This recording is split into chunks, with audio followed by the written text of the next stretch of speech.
In the wake of revisionists violating Roald Dahl's legacy, we get to learn what a sensitivity reader does.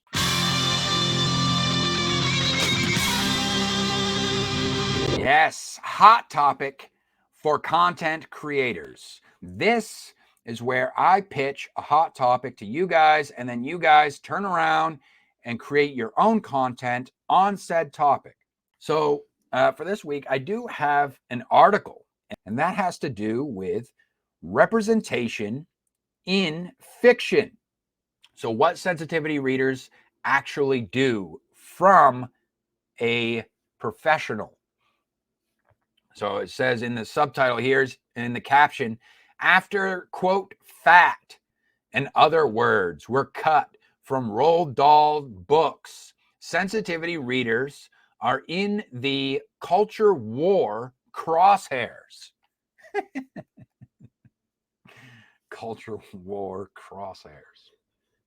Of course, Rayner already chiming in with his 2 cents. Don't need them.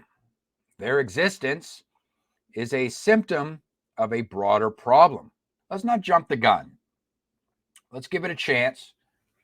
Let me read from this source material because they have an actual professional here. Because I will admit that I've yet to interact with anyone that actually identifies as a professional sensitivity reader. So 2 words have incensed the British right-wing media this past week, catalyzing culture war columnists to momentarily exert themselves to file on time sensitivity readers. These freelance editors, okay, so they're freelance, they're not in-house employees. These freelance editors, typically hired by publishing companies or writers, were barely known to the average person just a month ago. Now, they're the center of the UK news cycle's orbit.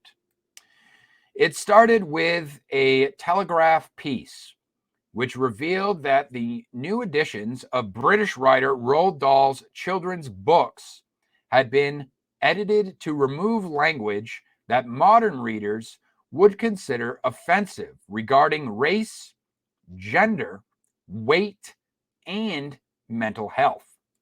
We're just talking about ideas here. We're talking about what is a sensitivity reader? What does it mean to be a professional sensitivity reader? These are questions I want answered. Say, for instance, if I wanted to hire, for whatever fucking reason, I wanted to hire a sensitivity reader, what am I getting for my money? You know, what is the purpose? What is their purpose? For instance, Augustus Gloop from Charlie and the Chocolate Factory is now described as, quote, enormous instead of fat, whilst the phrase a weird African language in the twits is no longer weird. This prompted quite an outcry. Sir Salman Rushdie, the author of The Midnight's Children, tweeted that the edits were absurd censorship. One Telegraph columnist likened it to the disfigurement of Roald Dahl's books. Even the Prime Minister found time to comment. His spokesman said works of fiction should be preserved and not airbrushed. So what's the point of all this? The changes in Dahl's work have reignited discussions over whether old literature should be modernized. Uh-oh.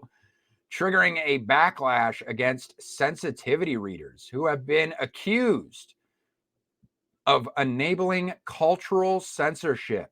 To learn more, Vice spoke to Philippa Willits, a sensitivity reader who has worked on magazines, blog posts, and books to offer specialized proofreading and editing. So specialized proofreading and editing.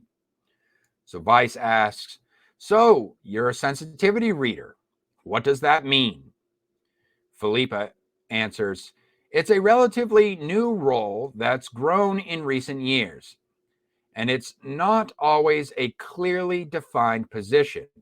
But I can tell you what I do. A publishing company or an author who is self publishing might get in touch because they are publishing something that includes issues, themes, or characters that are disabled or LGBTQ. Those are the areas I cover.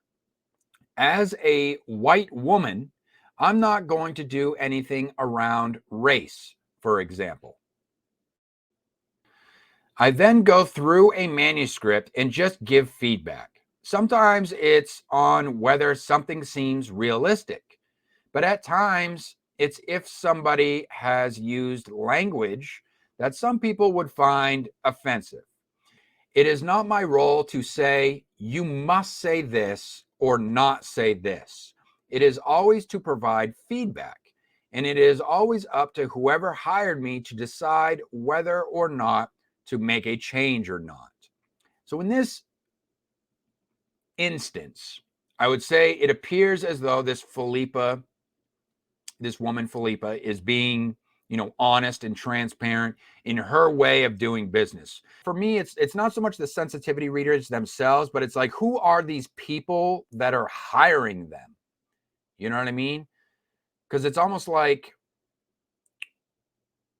for one, like, why do you feel the need to why do you feel the need to defer authority over to some other individual in order to validate whether or not your work is acceptable, socially acceptable, and it's not problematic?